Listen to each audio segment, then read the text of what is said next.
Want no smoke with me. And turn this motherfucker up 800 degrees. All right, family. Come on in. Come on in. Come on in, family. I'm a savage. Attitude nasty. Talk big shit, but my bank account match it. Come on in, family. Tonight, we're going to be talking about Black women and beauty standards or standards of beauty. Now, I had to play Savage because it seems like our sisters are on this frequency right now. The Meg Thee Stallion and Cardi B. Cardi B. Everyone is on this frequency now. All the weave and some of you brothers are on this frequency too. Won't look at a sister unless she has some weave in her hair. Eurocentric minded brothers.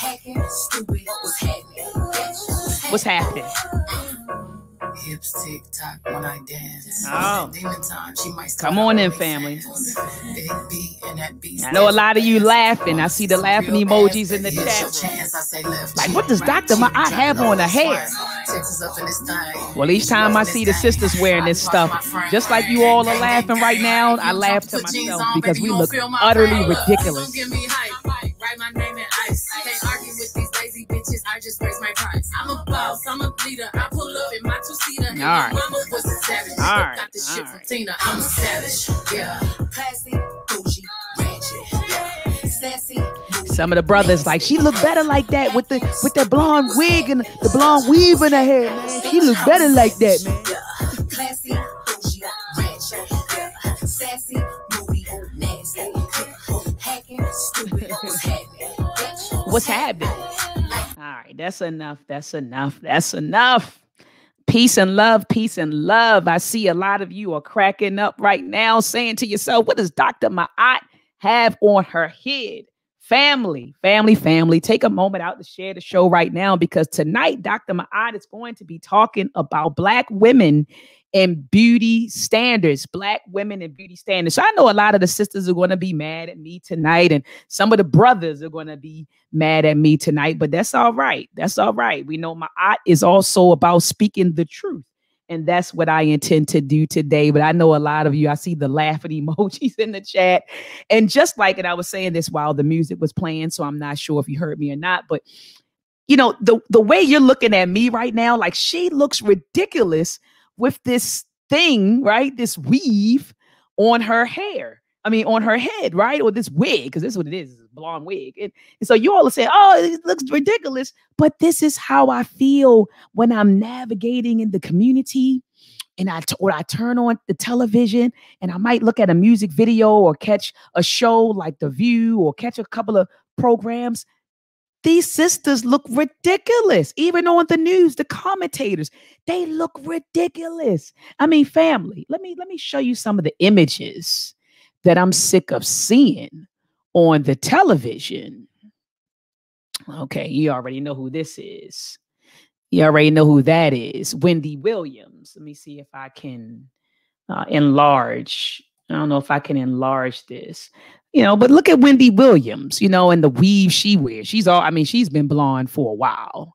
I mean, I have other pictures of old Wendy right there wearing her blonde weave. But it's not even just Wendy Williams. Some of these reality TV shows, I know a lot of sisters love their Nene Leakes, right? Nene Leakes. And look at her. Look at, and she actually got a nose job done, guys. Look at this. Again, this is all a part of the standard of beauty. Nene Leakes didn't look like this when she initially got on. I think it was Housewives of Atlanta. I know it was one of those housewives shows, but initially she didn't look like this.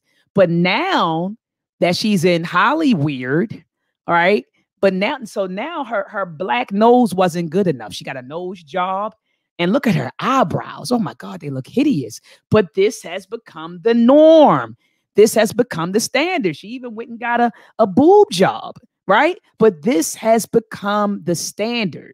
You know, I'm looking at one of these. Who this? This is one of the tennis sisters, Serena, or I forgot the other one's name. But this is one of the tennis sisters, right?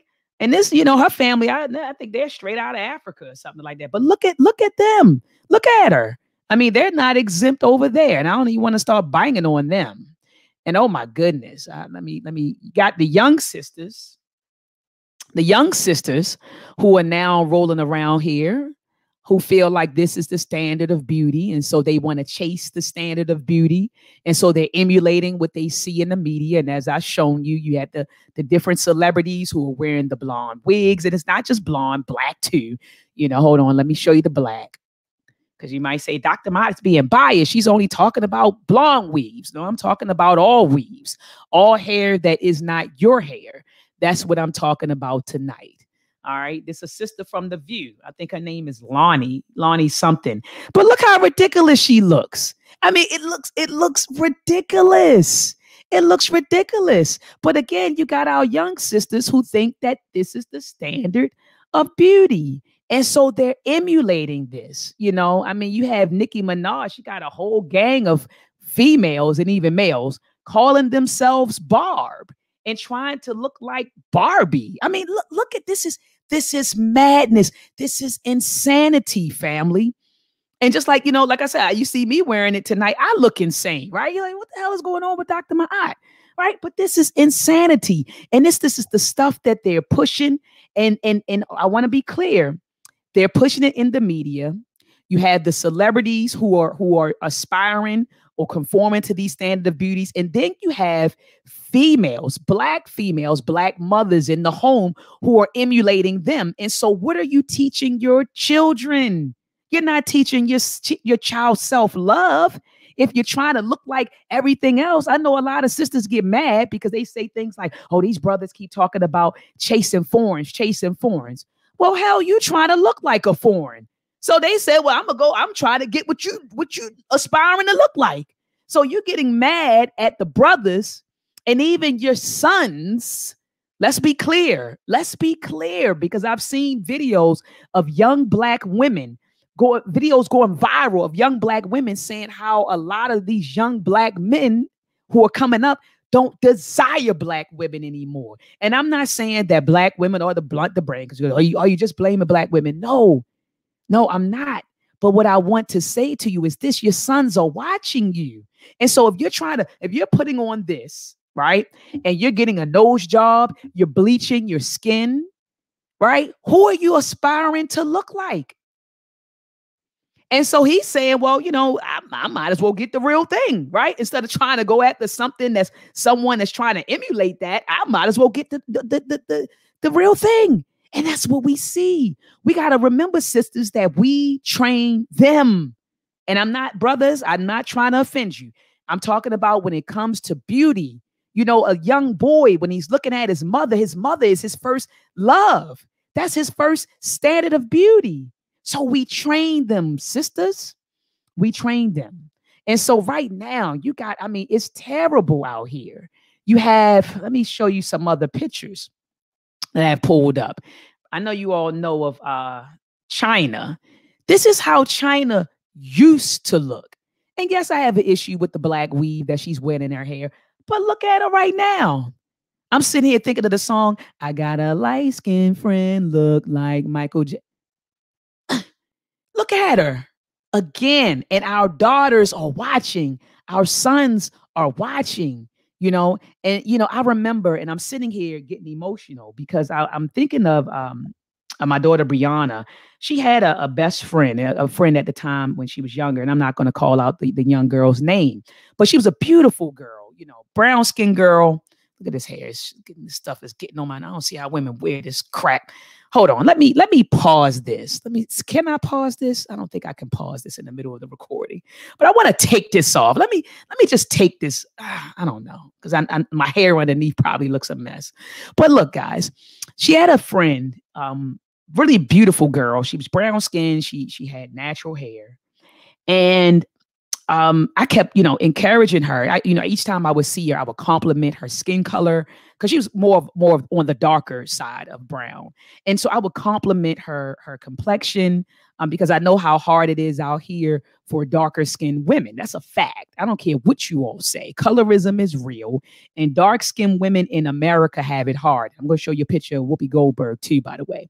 But we have it hard. And so I remember I used to purposely tell her how beautiful her skin is. I would tell her how her hair, she wore it natural. And I would say, your hair is beautiful. Don't ever perm it. Don't ever relax it. You know, you're beautiful just the way you are.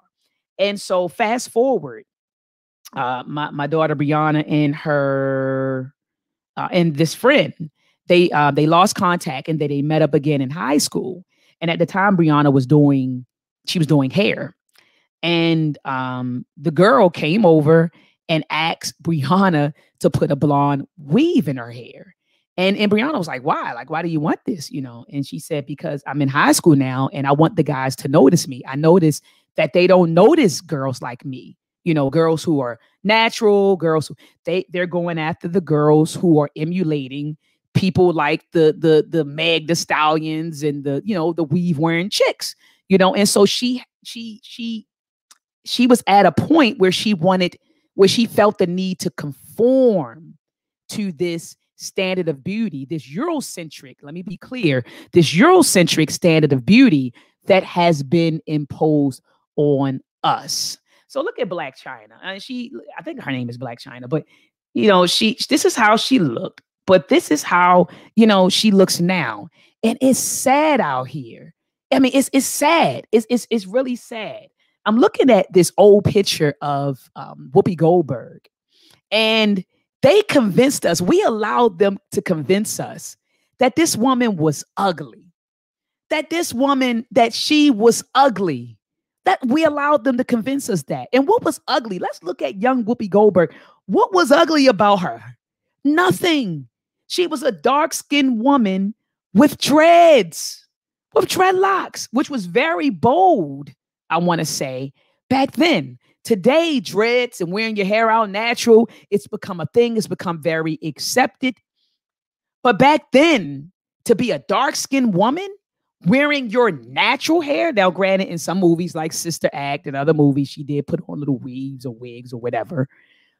But back then, to be a woman that was dark-skinned and just a woman who embraced her skin and her hair, that was major. And we allowed them to convince us that Whoopi Goldberg was ugly. People used to say it all the time. Come on now, tell me in the chat. People used to say it all the time. Whoopi Goldberg, she looking like Whoopi Goldberg when you wearing your hair natural out in the bush. You looking like Whoopi Goldberg, and that was supposed to be a dig, an insult. But today, when you're conscious and you're woke, you're looking at her. That's a beautiful Black queen right there. It's nothing wrong with Whoopi Goldberg. Beautiful Black sister. But we allowed them to impose their standard of beauty on us, the Eurocentric standard of beauty. And we've been conforming to their beauty. How have we been conforming to their beauty? You got sisters who are online now getting the melanin sucked out of their lips so that they can have pink lips. I mean, I just want you to marinate on that. Sisters are getting melanin. I'm looking at my lips. I love my lips. Sisters are getting the melanin extracted, the color or the melanin extracted from their lips so that their lips can look pink. Look at that, family. You have other people, look at this, who are getting the melanin extracted from their gums so their gums can look pink. I love my gums. I see my melanin and everything in my gums, even my gap. I'm telling you, it's something else to be comfortable in the skin that you're in. Give thanks. But you have sisters getting the melanin extracted from their gums. Extracted from their gums. I want to show you something else. I saw this a while ago. This was a really sad story of these twins. To me, they were beautiful twins. I'm looking at the left, on the left side. They were beautiful twins. And they got caught up in the world of standards of beauty. And these are men, you know, by the way, these are young twin males. And so look at what they had done. They bleached their skin so they're no longer dark skinned. It doesn't look like they got nose jobs, but it does look like they may have gotten the melanin extracted from their lips. And then the other one, look at him. He has blonde hair now. And it was nothing wrong with them. But it's the world that made them hate their skin so much so that they bleached their skin. I also saw a while ago that people are taking what they call, I think it's called melanin baths or something like that, where you get the melanin scraped off of you. It was a sister that did it. And when I saw the video went viral. Let me see if I can find it. It was like a melanin removal bath. Let me see if I can find it. Melanin removal bath. I mean, I literally cried when I saw this video.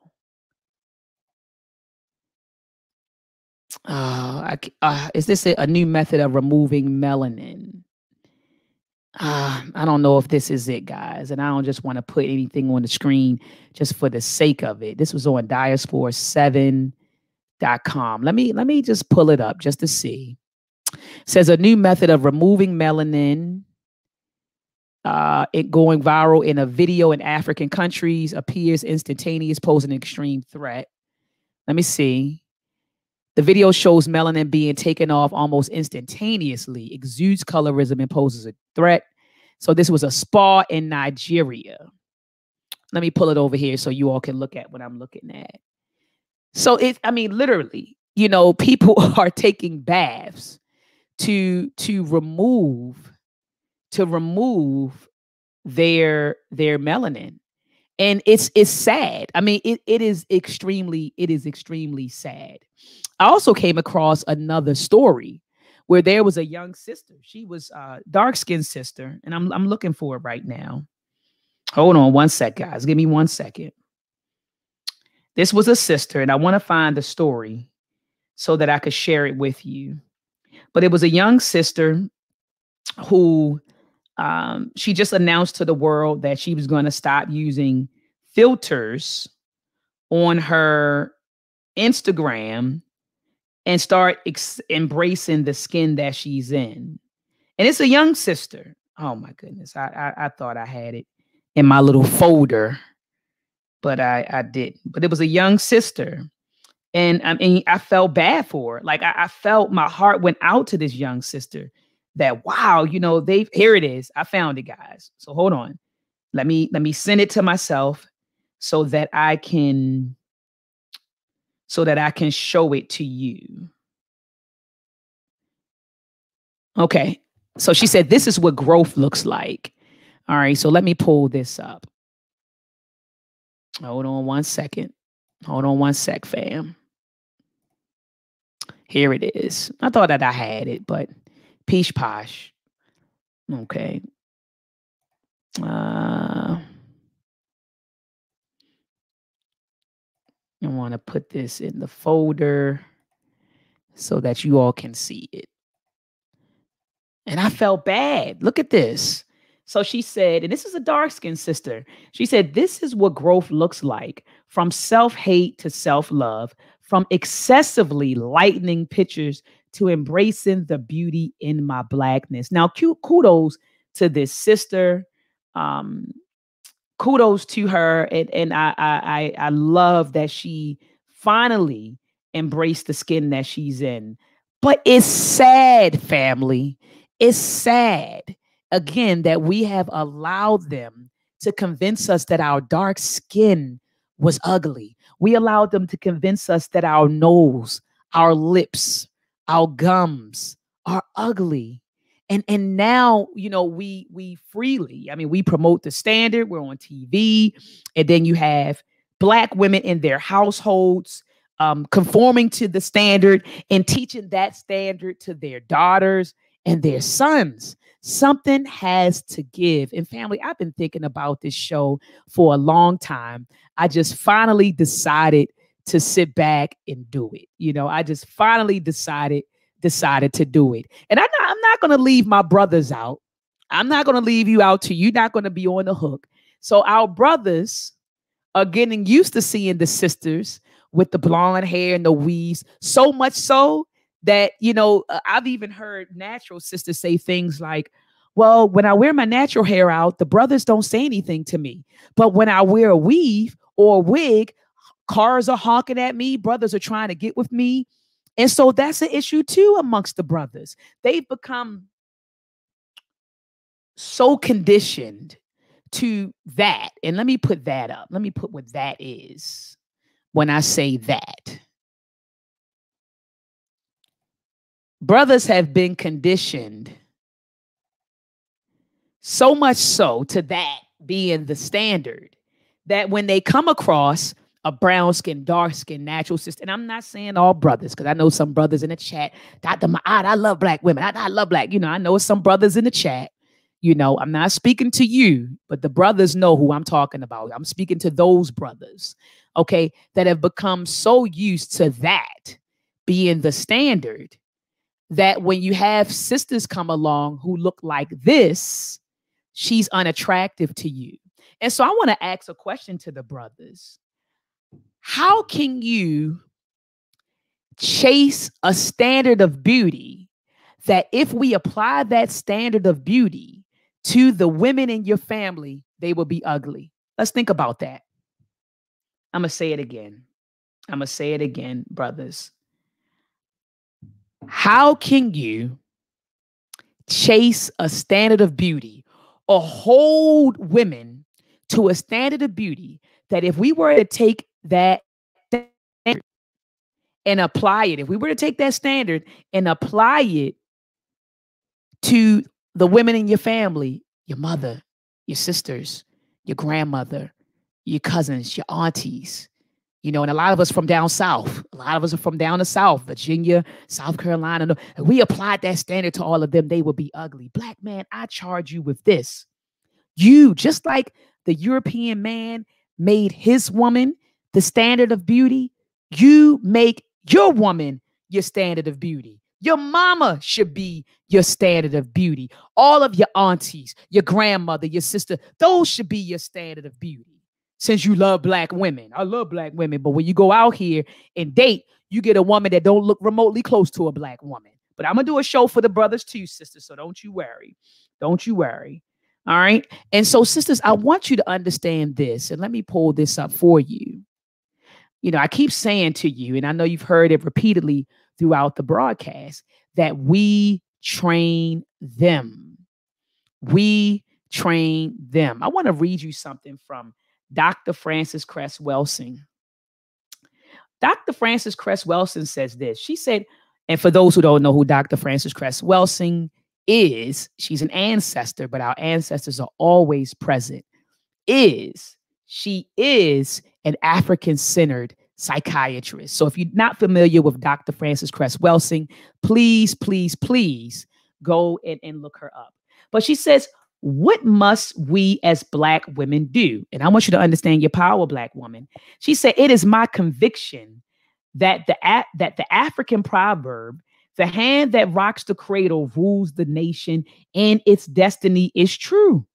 Black women are the mothers and thus the first teachers of Black females and males alike. With increased consciousness of their importance as the first teachers, Black women can determine whether future generations of Black children will be warriors or if we will continue to be slaves living in a highly refined state of psychological oppression, which is no less a death than direct physical destruction. Black women as mothers and teachers can teach the first powerful lessons in pride and respect for cultural, historical, and genetic Blackness, while steadfastly refusing to take part or to impart any part of the white oppressor's lesson in Black self-hate that we learn as children. So Black women are the first front. We're the first barrier, the first front against protecting our children, right? From the white oppressor's lessons in self and Black self-hate that we learn, or we learn as children.